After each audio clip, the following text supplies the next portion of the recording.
right. Well, good morning, good evening from whenever you're watching. My name is Dr. Chance Lewis, and this is the School Turnaround Podcast. I want to thank you so much for joining us for today's episode. I'm so excited for today's guest, a person who I've watched develop and grow in the field of education and as one of the rising stars in urban education as well. So I'm so happy to have Dr. John Williams joining us today. How are you, Dr. Williams? Doing pretty good, trying to stay cool with all this heat outside. Good, good. Well, thank you so much for joining us. And for those who are new to the podcast, the purpose of the School Turnaround Podcast is to serve as a platform to bring people together to find solutions related to some of the main issues that are going on in our schools. For many people who don't know, in every state across the country, we have 200 or more schools that have been deemed as failing schools according to the state accountability systems, which means that they are rated with a letter grade of D or F. Based on that state accountability system or some numerical based system out of 100, they may fall in the lower tier of that as well. As a result of that, what we've tried to do with this School Turnaround podcast is to bring together a forum to provide solutions to that. And the reason why I wanted Dr. Williams here, because he's doing a lot of great things around solutions related to school turnaround that we're going to have a conversation about today. So I don't want to steal all your thunders because there's a lot of things I could say to introduce you. And of course, you know how proud I am of the work that you're doing. But introduce yourself to our audience and tell us a little bit about your journey to how you got to where you are now, and as one of the leading rising stars in the field of urban education and school turnaround. Want to just know a little bit about how you got to where you are and what's your journey to this particular point. So please introduce yourself to the listening audience today.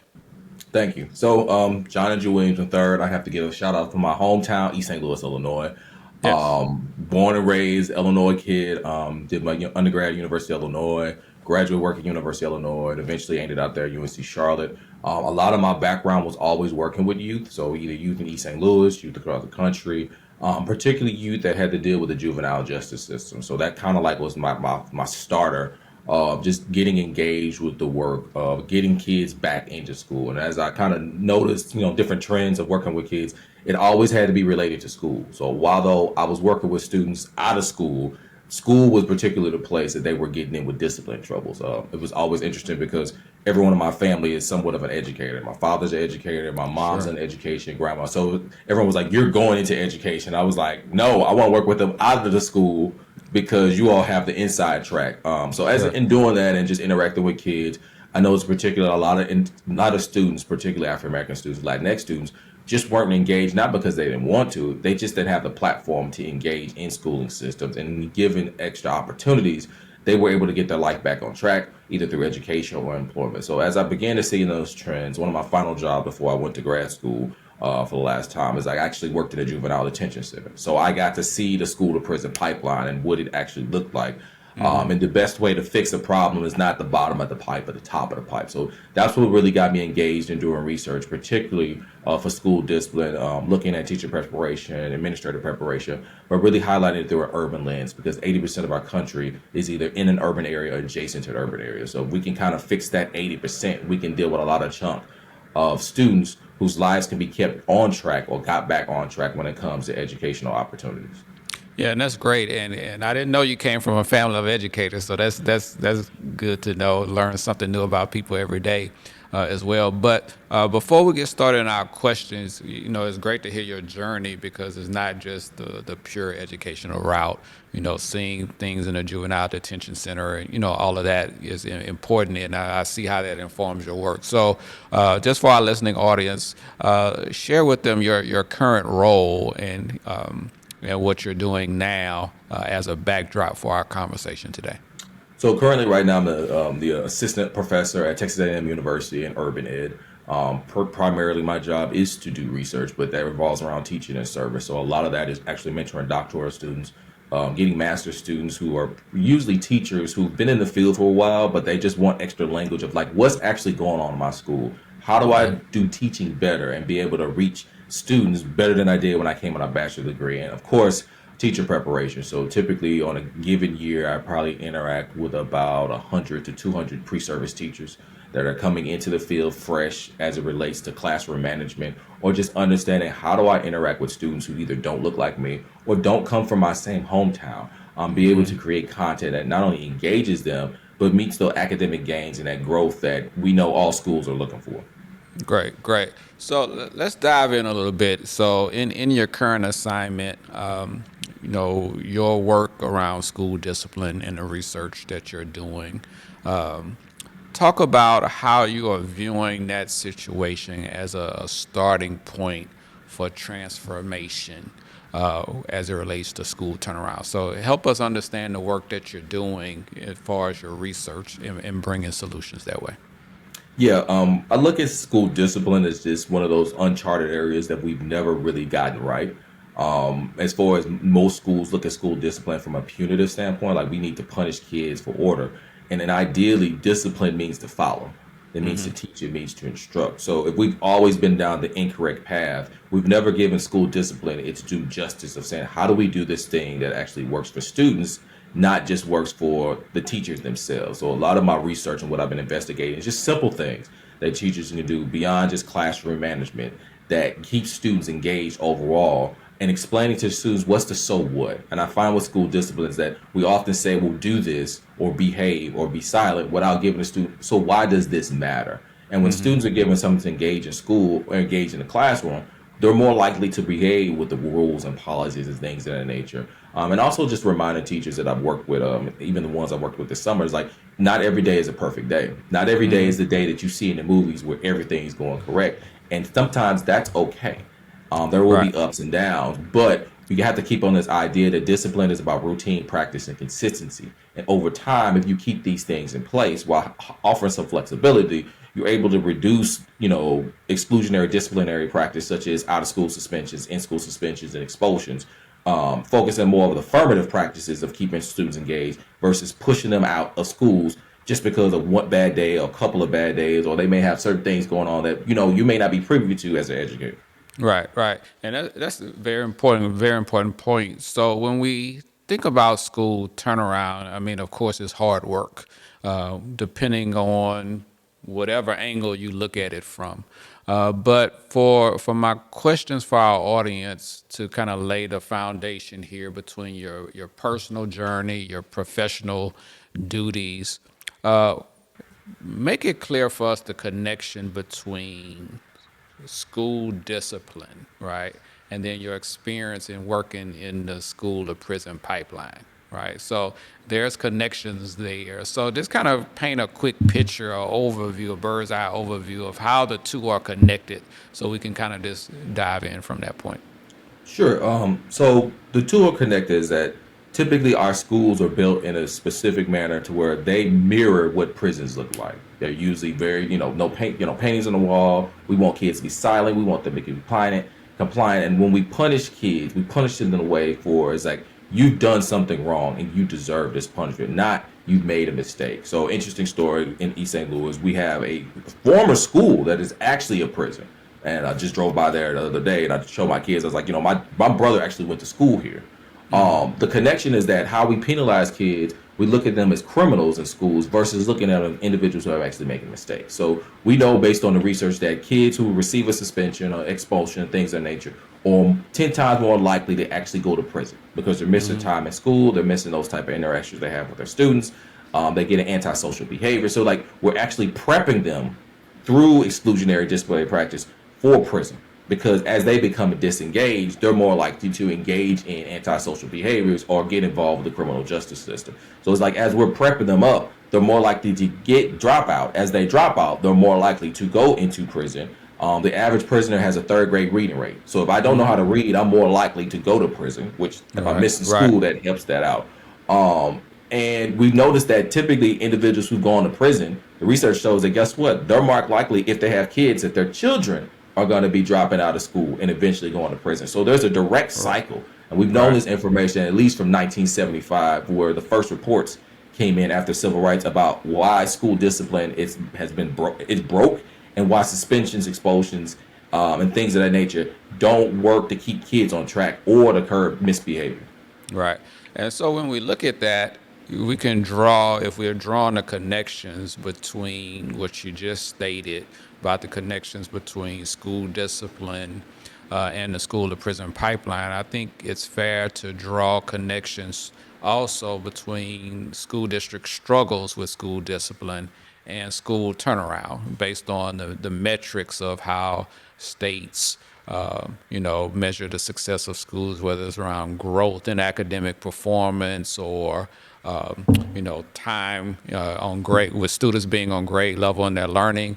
Because if the students are not there as a result of discipline, all those other things are not able to happen. So my next question for you is, do you feel that the school and school district struggles with the school discipline make it harder for school turnaround to happen? And if yes, how so? And what do we see as potential remedies, around it? So I would definitely say yes. I think that's one. I think school discipline is the backbone of education. If school discipline doesn't work, your content, all those things, you're not going to be able to focus on actual instruction.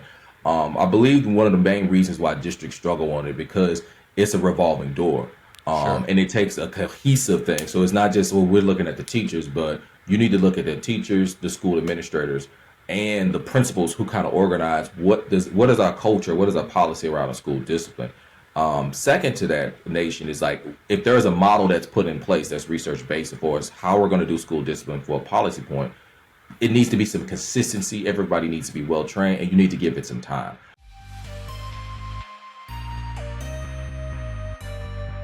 Experience innovation in education against the backdrop of Cancun's beauty.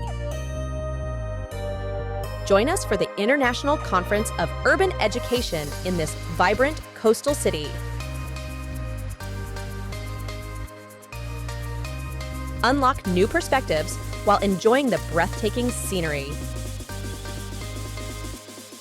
Book your spot now. Second to that, nation is like if there is a model that's put in place that's research based for us, how we're going to do school discipline for a policy point. It needs to be some consistency. Everybody needs to be well trained, and you need to give it some time.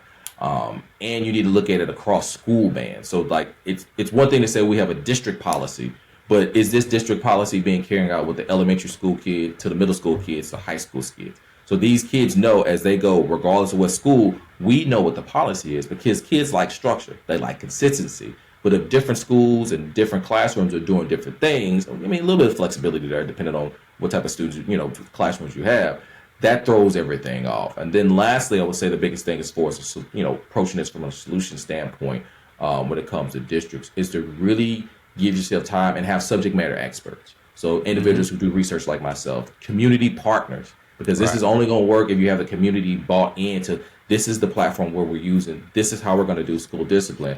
And we're not doing it as, oh, it's just us in the school. It's more a cohesive partnership. So that way, as you see those changes and those shifts, it's not alarming for the community, but the community are already bought in, and the researchers are already bought in, and the activists are already bought in. So now we have a more holistic approach of working with students school discipline. We understand why there may be some struggles for the first month, year, and then the next 2-3 years, we get to see the growth of students academically with the reduction of exclusionary discipline practices.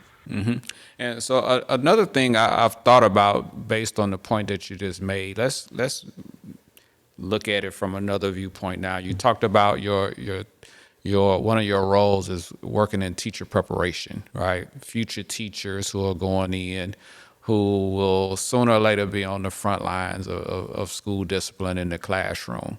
Now, in the work that I've done, many of these teachers may have never gone to school or lived in communities that they could potentially serve in and faced with these real challenges, right? And then as we look at it from the teacher preparation part, in their program, they may take one class, on classroom management, maybe nothing specifically on school discipline as well. So from a solution standpoint around those future educators that you're looking at who are going to be on the front lines more than likely in communities that they are not used to being in, what do you think about solutions related to that as we prepare them to go into the classroom? Well, I think the biggest thing is I stress to all my pre-service teachers that you need to know the community first. Back pre Brown versus Board education, Right. most educators lived in their community. So Of now course. with the invention of highway and distance, I don't have to know the community in order to teach in the community. So just typically step one, look up the community, go to the neighborhood barbershop, visit the church, the mosque, the synagogue. You need to know the community that your students are living in, so that way you have some type of cultural backdrop of what's going on. Second, I would definitely tell teachers is that you need to come in this with a thick skin and not take it personally. Right. These are children. These are somebody else's children. And as you go and interact with them, they're coming to learn just like you're coming to teach. And there is going to be some times where there's going to be some tension, and that's okay. It's part of the process. Then lastly, when it relates to classroom management in particular, is like you need to develop routines. You need to be consistent, but you also need to let students know that you care. The first time you're reaching out to students shouldn't be the day one in the class. It should be prior to reaching out to their families to introduce who you are. So that way it's not just a stranger teaching in front of the student. So as teachers, you're right, they don't have enough time to do classroom management. But one of the key things that I tell my pre-service teachers that spend time interacting with students outside of the classroom when it's not so it's high stakes when you're teaching because you can't make mistakes, so you can teach them Right. how to grow. Figure out ways. Is it volunteer in the Boys and Girls Club? Is it volunteer in your local religious area to interact with children so you get a better sense of how they interact and how you interact when things come related to classroom management or not classroom management. That way you can get that additional supplemental experience with students without having to be in the classroom. And then lastly, I would say, for teachers, attend the non-academic events. So if Timmy is at a football game, let the students see you at a football game. Don't let them know you as just the teacher or just the bus rider person who does that. Try to be involved with your school outside of that, and that helps you build the type of relationships with students. So classroom management goes better because they understand you not just as a teacher, but they see you as a well-rounded person as well. Great point. I mean, I'm thinking back when you said that my high school teaching days, I was not only the business teacher, I helped with the band, but while I was helping with the band, I was also the cross country track coach. I mean, all of that at the same time. And, just getting out and seeing the kids in the other settings as well. It was also important as well. So the next question I want to ask to you, since you live in the great state of Texas, one of the big the big school turnaround, prominent school turnaround initiatives are going on right now in Houston. Of course, as we speak, Houston is recovering from the hurricane, so we hope everybody's doing well there. As it relates to the school turnaround efforts there, talk about how you are viewing that situation because the country is watching that one, right, and see how they're going to do that school turnaround initiative, but particularly as it relates to school discipline and that angle that you're looking at it from. What are some key things that you are watching in that initiative to see how effective they are in their efforts?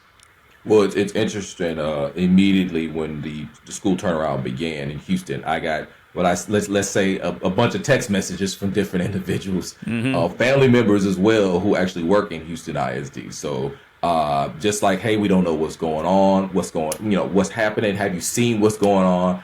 And through that lens of taking a couple opportunities to actually conduct research with individuals who are actually in Houston ISD, just to kind of get a feel of, okay, what is your experience? What do you feel about the turnaround, particularly as it relates to teaching and overall turnaround as well, but also school discipline. So one of the first initiatives they came out with is that they basically disbanded libraries, centers of education and enlightenment, and changed them into what they would call in-school suspension rooms. They didn't call them that.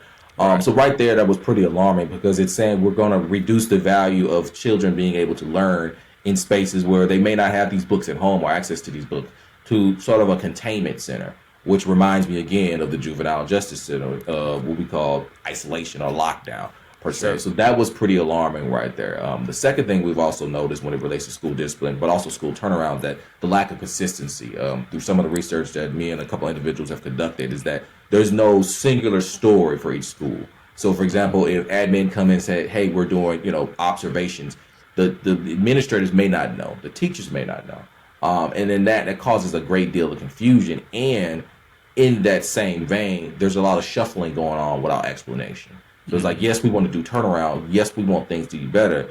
But the explanations of why certain things are being made or why certain personnel have been moved to certain schools, that's not always being given to the individuals that I've been, having interviews with in focus groups. So that right there kind of shuffles things off. But if we bring that back down to school discipline, that breaks up the consistency. So if a student is used to having this group of administrators who understands who or she is, and they're displaced or moved because of a turnaround effort, we're then starting all the way over to develop that relationship, which then could cause a student to have more disciplinary problems because this new administration team does not know how to interact with that student. So Yeah. it's I'm hoping for the best with this turnaround, that things get solidified, because at the end of the day, we're still educating students. We're still Sure. educating the next group of students to become adults, civically engaged. But we're also educating families at the same time. Families are banking on schools to be able to educate their students so they can be productive in life. So I'm really looking forward to see what it looks like. But currently, right now, just the information that I've received from the different research that I've done,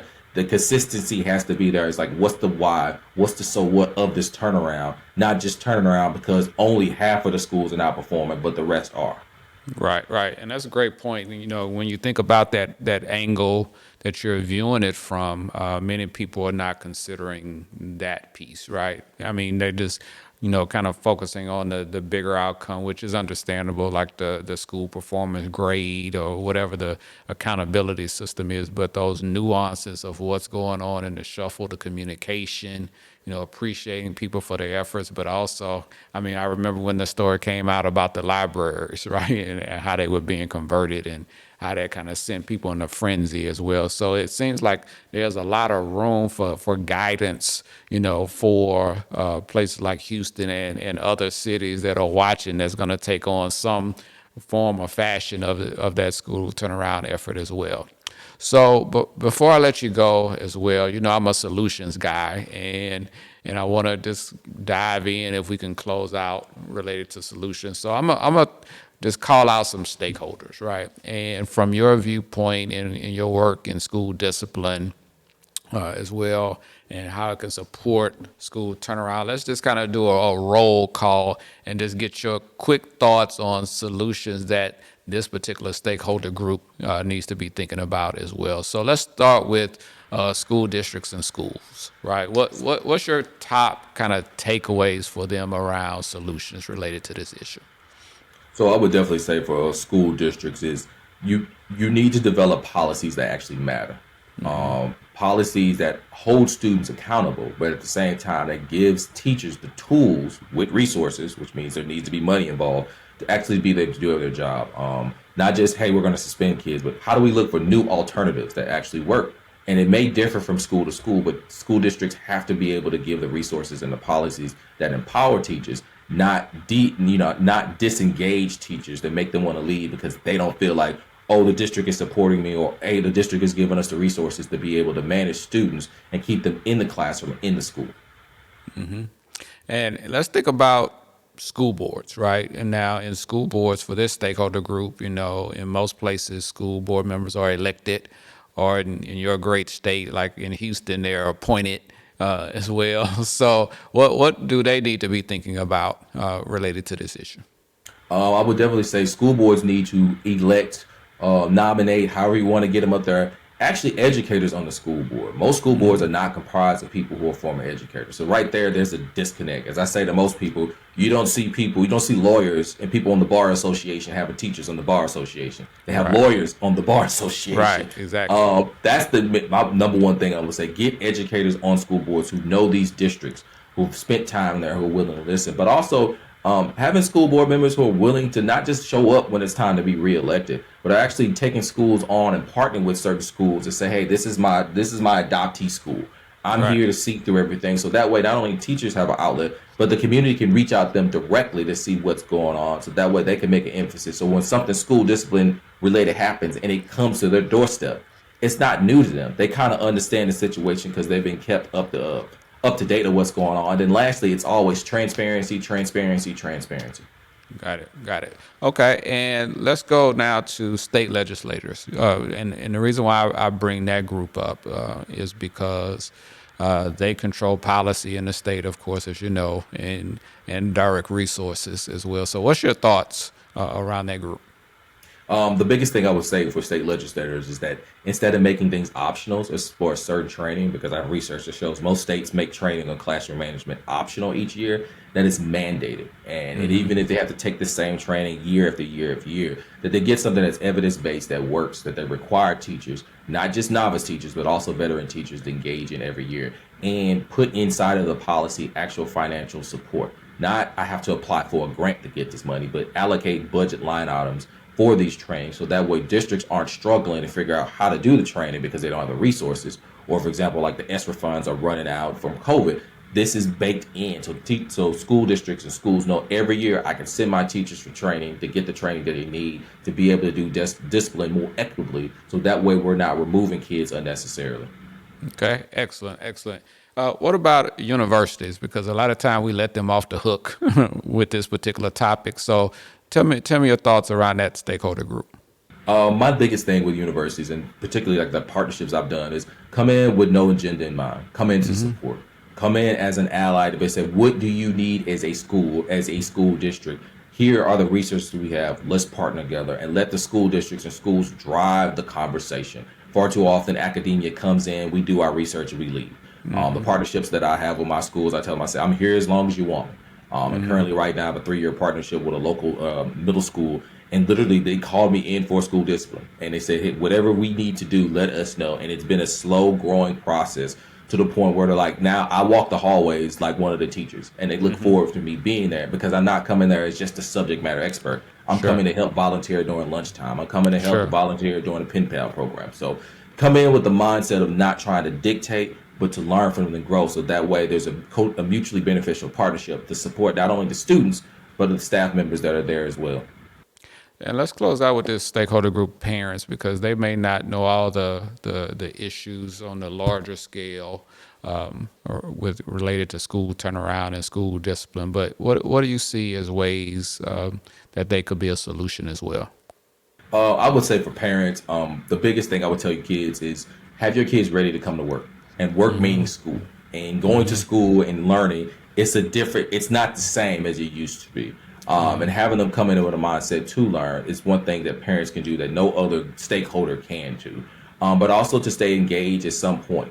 And I know engagement is going to look different depending on the community, what time of day you work, but really trying to stay focused on what's actually happening in the school, reaching out early to parents, staying involved with who are the people that makes decisions about discipline. So if you have an issue with a teacher, the principal is not the first person you go to. The assistant principal is going to be the person that you're going to have to deal with that deals with all of that.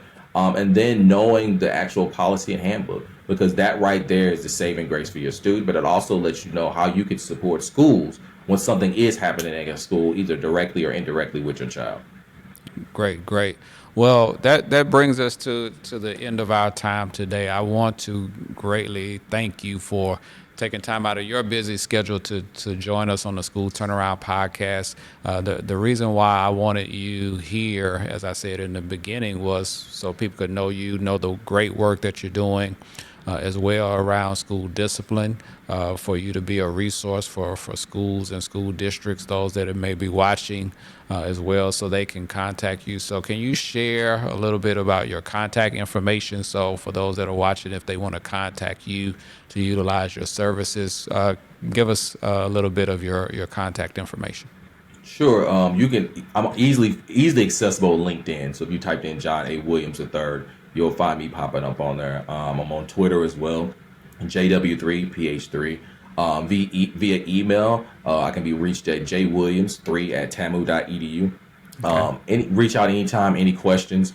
If there's anything, like you say, you see that's research related to mine, you can't access it, let me know. I'm always looking to forward information on. The more information people have, the better equipped they are to actually interact with schools and ultimately in the school to prison pipeline and kids being pushed out of schools. Excellent, excellent. Well, thank you so much again for joining the School Turnaround Podcast. We greatly enjoyed having you today. You shared a wealth of knowledge with our audience, so I really appreciate you. And you know this because I know I've told you this many times. Very proud of you with all what you're doing as well. So keep up the great work, okay? And we'll talk soon, okay? Thank you. Okay, you take care.